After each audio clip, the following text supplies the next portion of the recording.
Good morning, good morning, good morning. Welcome to the Black Financial Channel. My name is Dr. Boyce Watkins, and today I want to talk about what's going on with this Travis Scott fiasco. Travis Scott has now reached a total of $2.75 billion in lawsuits from Astroworld. And I know everybody else has kind of stopped talking about it because the internet's attention span is about 30 seconds. But I did an update this morning, and I think that there's some interesting financial lessons that everybody can learn from what they saw with that unfortunate incident at Astroworld. So we're going to break all this down. So get comfortable, buckle up your seatbelt. We're going to get started on the Black Financial Channel right now.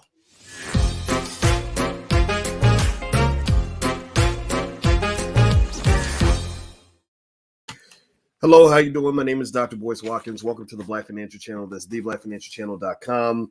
I am your friendly neighborhood finance professor, and on the Black Financial Channel, we talk about Black wealth and Black economics every day. We are obsessed about it. That's why we talk about it all the time, because that's how you become good at something. Also, we believe in the B1 philosophy. B1 means we are Black first.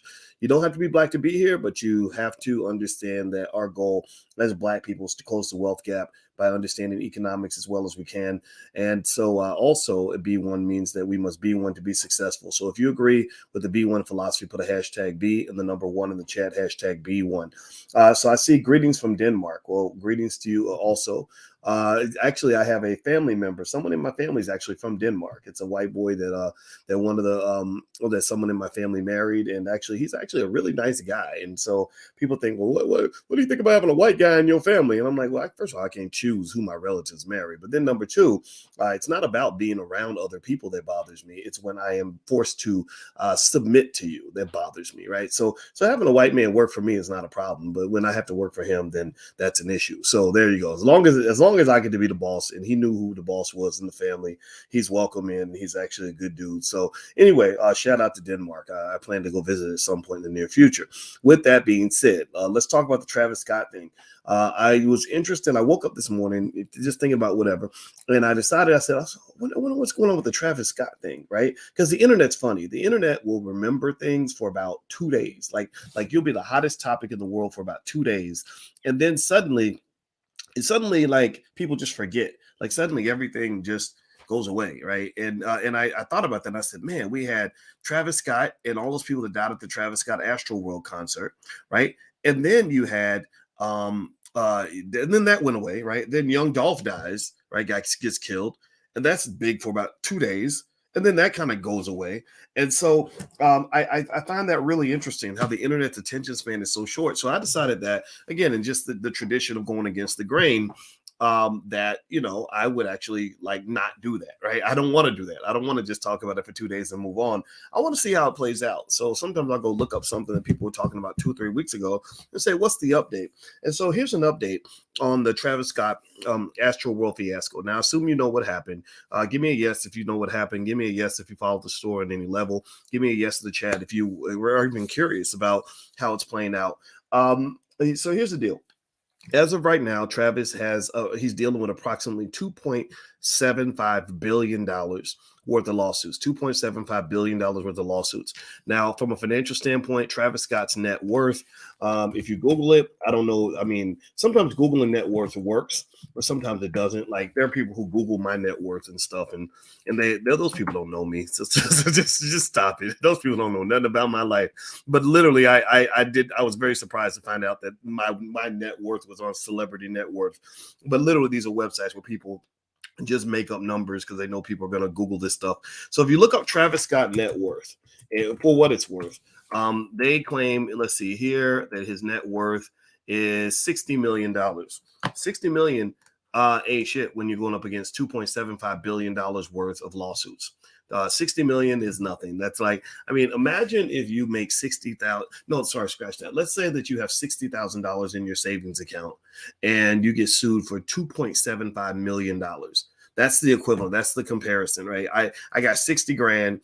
Maybe I make 50 grand a year and I'm a good saver, right? And I get sued for $2.75 million. Well, you're done, right? You're done. And Meredith Coleman says, and I haven't confirmed this, but it sounds reasonable, that they were covered for only $2 million. And I'd be curious. I'd be curious to know what the insurance situation was with the Travis Scott concert, because as you know, at Astroworld, once you get to the point where people just die, like somebody getting injured is one thing, but people dying is a whole nother level, because what's the economic value of a death? Like, what's a life worth? Like, I don't know. Somebody tell me in the chat, what do you think your life is worth? Put a dollar number on how much you would be willing to give up, or how much somebody should pay you if they took your life. Put a number in the chat. How much is your life worth? Give me a number. I'd like to see how you answer that question, because I don't know what the number would be. I don't think there is a number, right? Theoretically speaking, right? So priceless. There we go. $1 million, says Richard. Richard, we got to talk to you about that self-esteem problem, brother.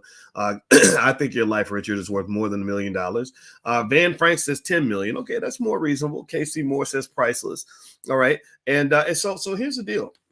Okay, and Belize says priceless. Yes, you are priceless. It looks like you are a Black woman, and you as a queen are absolutely priceless, because you do something that's really important for the Black community. You actually have the capacity to give life. I mean, without you, we couldn't do nothing, right? But then again, without the Black man, we ain't nothing either. So with that said, so he's being hit with the $2.75 billion worth of lawsuits. And what was interesting was I was reading this BuzzFeed article, and they were really giving him actually some flack, because he appeared in public and he went to this thing where he was hanging out with these celebrities, and it's like a golf tournament or something. And Mark Wahlberg was there, and Michael Jordan was there, and he was like just kicking it with these celebrities, kind of just trying to move on, right? And I think his girlfriend Kylie, one of the Kardashians, which I've literally heard people accuse them of witchcraft, which I don't know. I just know they get lots of like butt surgeries and face surgeries and stuff. It's really fascinating to see what the Kardashians look like before and after the surgery.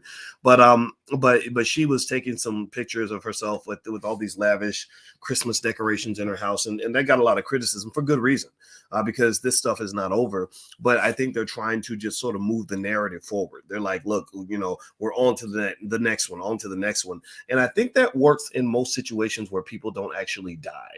Like, I think that if we were dealing with a situation where people didn't actually die, and there weren't these lawsuits for billions of dollars that are going to last for years to come, that you could just kind of move on. This is kind of tough to move on from. And I'd be curious to see how this plays out. And I'd be curious, like from a PR standpoint, how Travis is responding. I'd also be curious to see in Travis's world what his world looks like. Because what happens is that when you have a controversy like that, and I've had controversies, nothing like that. Like, ain't nobody died at the All Black National Convention, thank God. We've never had like billions of dollars worth of chaos. But I've had lawsuits. I've had to deal with crazy controversies with people, saying things that in many cases that were not true. It was kind of terrible. And but what's interesting is that when you're inside the wormhole, at least in my limited experience, I'm not Travis Scott by any stretch, but in my wormhole, what you see from the inside of the tornado can be very different from what you see on the outside of the tornado, right? So some people will say, well, how can he continue to move forward? How can he even have a career? Everyone hates him. Well, everyone doesn't hate him, right? You don't need everybody. And this is actually something good for you to know if you ever start a business. Everybody, you'll never be at a point where everybody just hates you, right? The question is not whether or not so-called everybody hates you. The question is, does somebody love you? Right? Because the people that love you are the ones who actually support your business. The people that love you are the ones who are actually going to help you pay bills. The people that love you are the ones who are going to be your ride or dies that'll kind of keep things moving forward, even when everyone else hates you. So even if 99.9% of the world hated your guts, remember 0.1% of the total world population. Let me see, there's 7 billion people on the planet. Let's see, 10% of that would be 700 million, 70 million is 1%, 7 million people. So 0.1% of the world population is 7 million people. So imagine that. Imagine if 99.9% of the world hated your guts, but you had 7 million people who loved you enough to give you, I don't know, $100.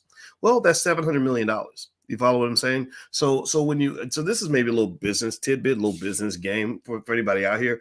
It's just know it's not about how many people hate you. It's about whether or not you have a few people that love you. The people that love you are going to be the ones that have your back, just like in life, right? Even if everyone hates you, if you got your family and your family has your back, you can still do pretty well with just the family around you. So I think with Travis Scott, I think he's going to actually still have a career, right? I think he's still going to be able to move forward and eventually make money and all that stuff. But I do think that this is going to linger over him like a nasty ass STD. Like I really think this is what I call a financial STD. This is one of those things you can't get rid of. I think Travis is going to be in court for the rest of his life. I think that Travis reminds me of how hip hop in general is such a financially interesting profession. It's interesting because first of all, I thought about hip hop a lot, because I'm a black man first and foremost, and I see what hip hop culture does to the community, right? I talked to you guys yesterday about, excessive drug use and how that's warping the brains of so many young people where they can't accomplish things. Like you can't accomplish a lot if you're a drug addict. It's just hard to do because you're focused on getting high. And it was like, and so with hip hop, I thought about it a lot in terms of like who benefits from it. Where does the money come from? Who pays the money and why? Who owns the media outlets, right? All this other stuff, right? Like you look at BET and you see the BET Awards where they'll throw any piece of shit on stage that they can just to get views and ratings and all that. But if you go to a lot of the concerts, like you go to Astroworld, most of the audience is pretty white. Doesn't mean that there aren't black people spattered in there, but it's mostly white people. When I went to Houston for Willie D's event, Willie D from the Ghetto Boys, he's a friend of mine. I remember I bumped into a bunch of white kids who were all headed to Astroworld. That was my first time hearing about it. It was 2019, and they were real excited, and they didn't look like, they didn't look like they were from the hood. They looked like they came from college, So a lot of times with hip hop, it's really interesting because there's a lot of money floating around. It was an industry created by black people where the wealth was taken by other people who actually were able to monetize our talent in a more effective way. The audience is primarily white, which is why, like even if all the black people said we're going to stop buying certain hip hop, it's not going to change anything because it doesn't matter what you're buying. It matters what they're buying, right? So white people like those stories. They like the same way my father and I were watching The Godfather. Like we don't want to hear about regular Italian people doing regular stuff. We want to hear about the mafioso gangster types who are forming mafia families and going around killing people. That's the interesting story. That's the one that sells, right? Well, whereas there are Italian people, and I became sensitive to this when I watched The Sopranos one time, right? Again, feeding into the stereotype. And there was actually a group of families that were there that were basically saying, we don't like being portrayed as gangsters. We're not all in the mafia. Like, stop portraying us this way, right? So the same way they portray all the Italians as members of the mafia, they portray all black men as thugs that have tattoos on their face with 85 gold chains, that want to go have sex with anything that moves, that have no respect for anybody, that will go out and pull out a gun and go bust a cap in an old lady's ass. Just all these things that are really like subhuman behavior, like animalistic subhuman behavior, that is or doped up, ignorant as hell. Like just all these things, right? These things affect everybody, right? These images affect that black guy who tries to go to work and he's like, well, I'm just an accountant. Like, I'm not. And they're like, come on, dude. Like, you don't like Travis Scott, man? You don't know the lyrics? Like, shot my nigga in the head yesterday. All these motherfuckers trying to play, right? You don't know the lyrics? And you're like, no, man, I'm a CPA, asshole. Like seriously, like you're really just trying to be a regular person, but yet everybody assumes that because you're a black man, you can rap and play basketball, right? And if you can't rap and play basketball, or you don't know about the latest rappers, they look at you like you're crazy. Like, oh, you ain't really black. You're not really black. Anybody ever seen that? or even for the ladies, right? Like, if you are not down with Megan Thee Stallion and Cardi B or Lizzo, like people will think that you're not really hip, like you don't really know what's going on, and you're like, no, I'm not down with any of that. Like I'm down with Frances Cress Welsing. Like that's that's a woman that you can look at and say, okay, I want to be like her. Cardi B, nah, not so much. No disrespect, but not so much, right? So anyway, do me a favor, hit the thumbs up button, share, subscribe button if you haven't done it yet. Also, by the way, the Black Wealth Bootcamp launches in January. So if you have not been a part of it, it's really good. It's a lifetime membership, and we're doing a big discount for Black Friday. So if you're interested in taking a look, go to boycewatkins.com, or if you're on Instagram, just click the link in the bio. It's up there. Also, some of you love the Black Wealth calendar that we had last year. We have a Black Wealth calendar that has lots of images of Black families building wealth for every month. And also there's a wealth lesson for every month that you can put on your refrigerator refrigerator. And I just told you with wealth is a culture. And effectively, by doing little things like this, you can shift the culture in your household. You can create a wealth building culture in your household. So if you're interested, you can either go to blackwealthcalendar.com, or also if you're on Instagram, just click the link in the bio, or on boycewatkins.com. So any one of those three things will get you access to the calendar. So feel free to go take a look. All right. So let me also just sort of summarize on some of this, right? So with Travis Scott, $2.75 billion in lawsuits. It's probably going to continue. This also reminds me of the other interesting thing about hip hop and really wealth in general. In case you don't know, anybody in here who's never had a lot of money, just know that when you have a lot of money, it makes you a target for a lot of stuff. You're going to be, if you have money, you're going to be a target. And if you aren't prepared to defend yourself or aren't prepared to make smart decisions, then you're going to probably lose all your money. And in fact, actually rappers will rap about that. I don't know if you ever heard rappers rapping about, like, if you come through the hood shining and you got your chain out and your rims on your car and you look like you're rich, your Rolex watch or whatever, like, they'll rob you. Right? You become a target because you've got resources, right? Anything that has resources becomes a target. In China, the way they say it is they say the fattest pig will always get slaughtered. So one thing I learned about sort of having more money is you don't want to walk around like you're the fattest pig, because basically you're going around telling everybody to test your gangster. And speaking of test your gangster, that was actually the name of a tour that Tekashi 6ix9ine had. Tekashi 6ix9ine is this rapper with all this shit on his face. He's trying to get attention. He's like such a weirdo. But anyway, he had a tour, and I remember listening to the the title of his tour, and it was called Test My Gangster. And I said, why would you ever have a tour where you're literally in a gangster culture where people die every day? 200 rappers have died this year, 200 rappers. I said, why would you ever call your tour Test My Gangster? Like, wow, you really must have studied for that test. Like, you really must be ready to pass that. Like, that's a hell of a test. That's a real tough. That's harder than the bar exam, right? And it was called Test My Gangster, which to me means you're going to pull all these people out of the woodwork who are maybe real gangsters that are going to cause you some real problems. And the difference between you and a regular guy is a regular guy who's on the street, who's thugging out, he's got nothing to lose. That's why he's thugging out. He's got nothing to lose.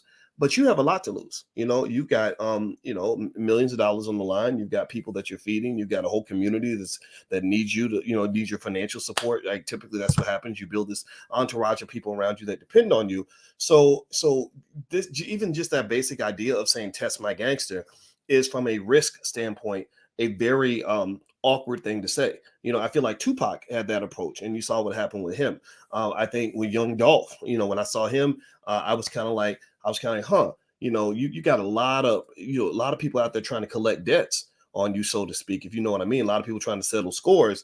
I don't know if I'd be getting out of my bulletproof vehicle to go get some cookies, right? I think I would probably do DoorDash or something like that, right? Uber Eats, whatever. I'm sure somebody would drive down and go get you some cookies, man. You stay at the crib, I'm gonna go get you some cookies, right? That's what they do with the president of the United States.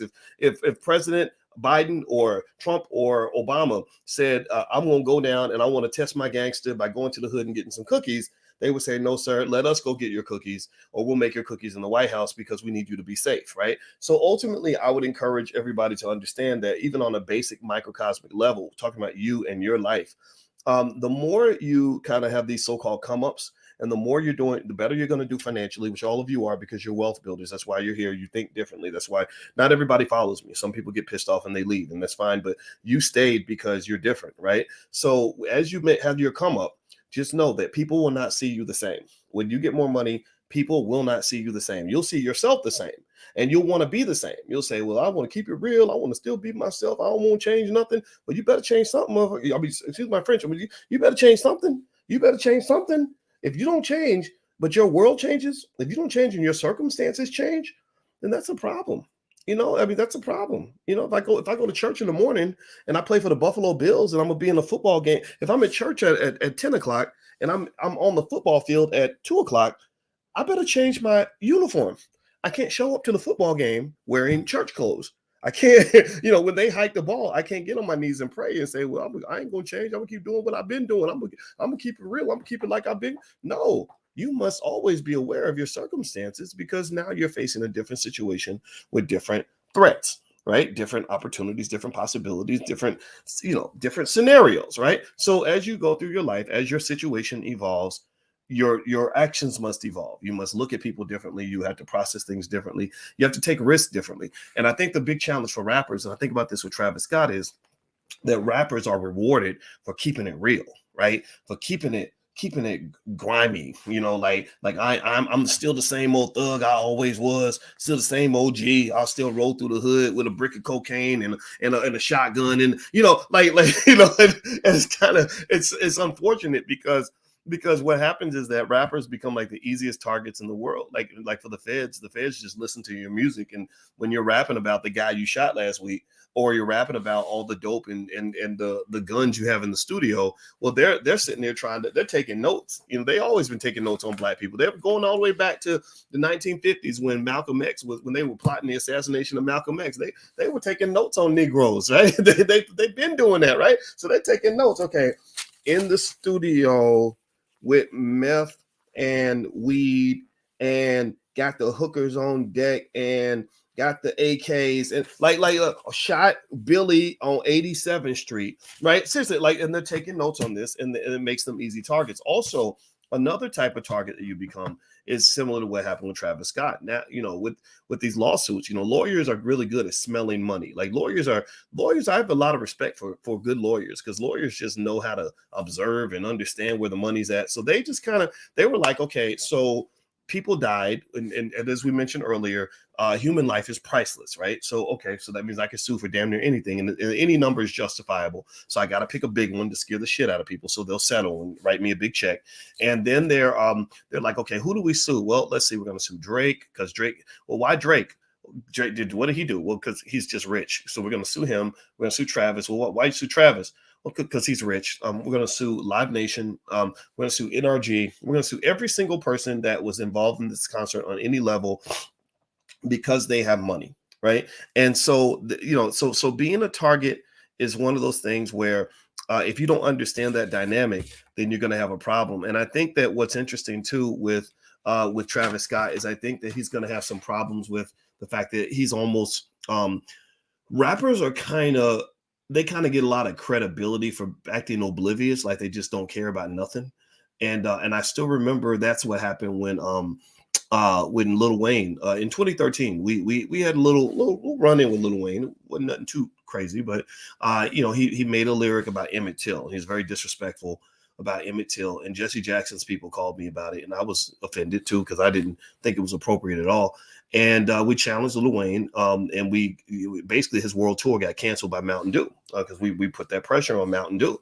And what I noticed was that the whole persona of some rappers is built on this whole, like, I don't give a damn about nothing, because I'm, all I care about is what's in my cup and hitting my weed and my women. And I'm just like if you look at Travis Scott's pictures, every picture he does, he's kind of like, like this, like kind of like not even looking at the camera, like I ain't got, like I'm too famous to give a damn what you think.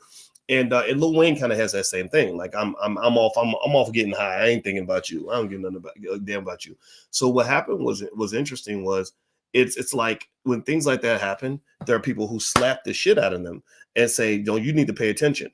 And then they're like, man, don't worry about it. Y'all take care of that. I'm gonna be rapping and making records, because they think that if they keep making records and they keep being whoever they are, all those problems will go away.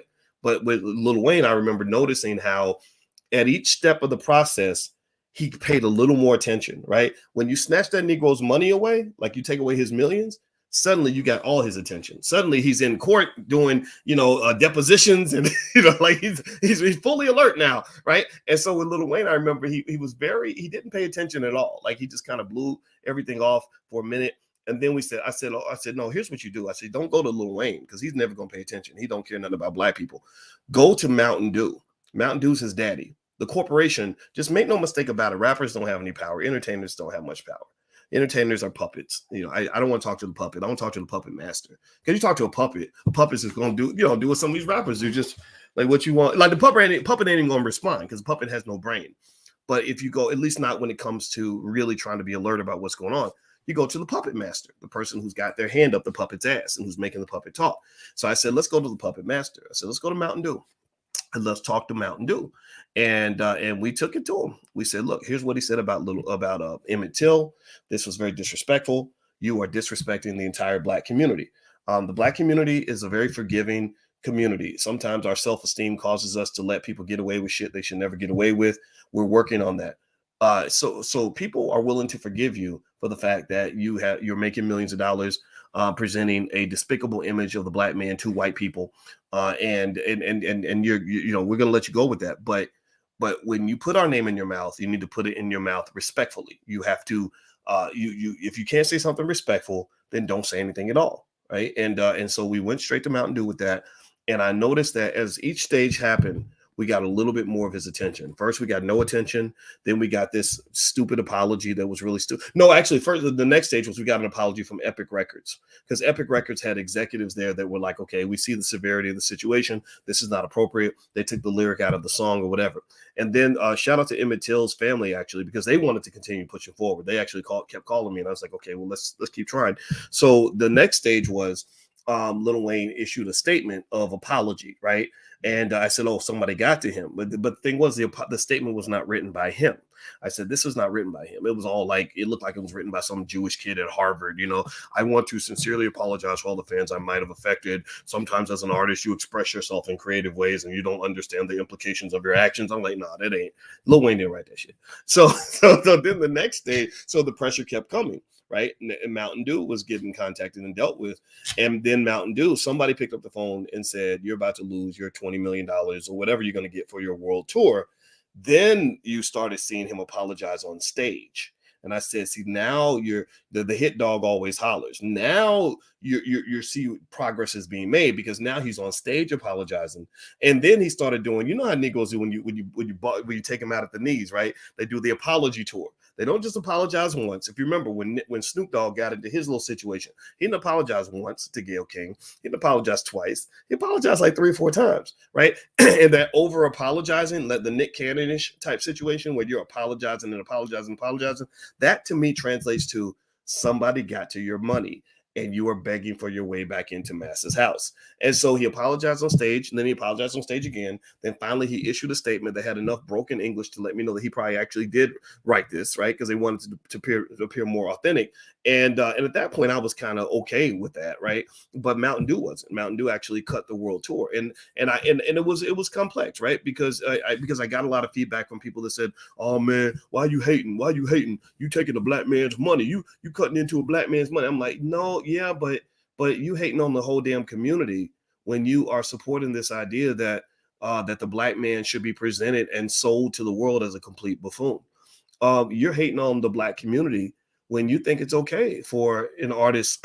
and I remember checking out some of his lyrics, listen to him very carefully, where he literally had a lyric where he said, I'm gonna steal your girl, I'm gonna make her nut for me, then slut for me, kill for me and steal for me, and of course it'll be your cash, and then I'll murder that bitch and send her body back to your ass.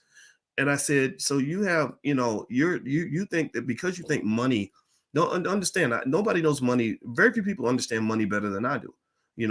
I have a PhD in this stuff. I've been teaching college students for 30 years, damn near. I know money extremely well. I know money better than 99.9% of people will ever understand it. But also when I know money, I know the power of money. And I know when that power, how much influence that power should have over you. I understand the limitations of that. I know money is powerful like a drug. And with a drug can heal you and make you better. But a drug can also turn you into an addict. A drug can also ruin your life. So money has power. And I said, so what you're kind of telling me is that the money has so much power over you that you will sell anything to get that dollar. You will sell your dignity. You will sell your children. You will sell your whole damn community. You will sell your soul to get that dollar. I can't go with you on that. I can't go with this narrative that says that the well-being and the financial well-being of one artist is more important than the well-being spiritually and psychologically and health-wise of an entire community of 40 million people. You see, you got to understand, one of the big challenges with hip-hop, and I like a lot of hip-hop music. I'm not going to sit here and be a hypocrite about it because they're very talented. The challenge with hip-hop music is that the implications are global. David Banner, shout out to David Banner, who said that he said he stopped doing what he was doing because he went overseas and he started seeing how Black people were being viewed by the world because they are literally taking the most atrocious images of you and spreading it through the world like horrible propaganda. They are literally telling the whole world that you are ignorant. They're telling the whole world that you are raggedy. They're telling the whole world that you ain't nothing but a bunch of drug addicts. They're telling the whole world that you don't love your children. They're telling the whole world that the black man cannot even protect his own woman, that he despises her. They're telling the whole world that you are responsible in every way imaginable, that you don't take care of your families. They're telling the whole world that you are worthless. They are dehumanizing you. And if you go to Instagram right now and you go to the page of Maj Toure from Black Guns Matter, Maj is my homeboy out of Philadelphia. Maj Toure was explaining that how dehumanization is one of the mechanisms that's used to justify extermination. Did y'all know that? That when they start to dehumanize you, when they start to present you as just less than human, they start putting you in the same category as an animal. And so if I tell you that, 100 people got killed, last week, you would say, whoa, that's terrible. But if I tell you 1,000 sheep got slaughtered, you're not even going to blink an eye. And that's why, for example, with the Travis Scott fiasco was real fascinating because when 200 rappers died last year, nobody gave a damn. They felt like, oh, they should die anyway. That's the life they're choosing, right? When hundreds of people get shot in cities like Chicago, nobody really cares.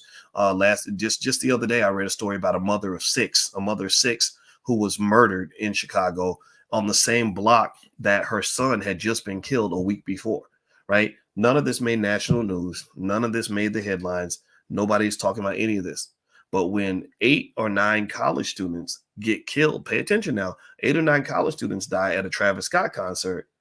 Well, that's a national headline, right? That's a big deal. Like, whoa, wait a minute. What's going on? You mean, were there white women that died? Were there white women were harmed? Well, that's terrible. Oh Lord, right? So understand this happens because very subtly you get dehumanized through media-based propaganda, which means that when you die, people don't react the same way as when they die, right? When my homeboy Greg Wilkins in Louisville, Kentucky, got shot back when we were 25 years old, he got shot in the head in front of his daughter. I'm going to his daughter's graduation next week. She graduated magna cum laude in her program. I'm super proud of her. And I cry inside when I think about it because I know my homeboy's in heaven watching his little girl give that commencement speech. I'm so proud of her, but when he died, when my friend Greg died, I remember that the media literally put his death in the back of the newspaper, like at the bottom, like it was like, oh, another Negro died today. The same week, a white woman from the suburbs who worked at a bank got killed on her way to work. They talked about her death on the headline of the newspaper every single day for a week. And I remember that was one of my first awakening moments where I said, man, why are they talking about this lady's death every day on the headline, but they have nothing to say about my friend, right? Who had a daughter, who had a family, who's a real human being. And it's and that's because that's what racism does. So you must be very careful when you allow other people to dehumanize you or to misrepresent you, because what that's going to do is it gives people an excuse to disrespect you and to exterminate you. So when your child gets shot in the street, everybody says, well, he was probably dealing dope because that's what they do. Or that, she was probably out here running the streets, acting like a little hooker because because Cardi B says that's all the little black girls do, right? So you got to be thoughtful about this. If you just sort of let money be the excuse for why you let anything slide, then guess what? Everything's going to slide, right? And you're going to slide right down the ranking and when it comes to how human beings are evaluated. So anyway, that's my 2 cents. Those are my Sunday morning thoughts. I don't have any more for right now. I'm going to get out of here. Hit the thumbs up button, thumbs up, share, subscribe button. Just a reminder, we are launching the Black Wealth Bootcamp in January. It's very good, very powerful, and very popular. Everybody loves it. So if you want to take a look, go to boycewatkins.com. If you're watching on Instagram, the link is in the bio. For 24 hours, there's a big discount on it because it's Black Friday, right? So 76% off. So feel free to go take a look at that. Also, if you want a Black Wealth calendar, those are up there as well. So boycewatkins.com, or the link is in the bio on Instagram. All right, guys, I'm out of here. Have a great day. God bless you. Thank you for listening, and I will talk to you guys soon. Take care. Peace.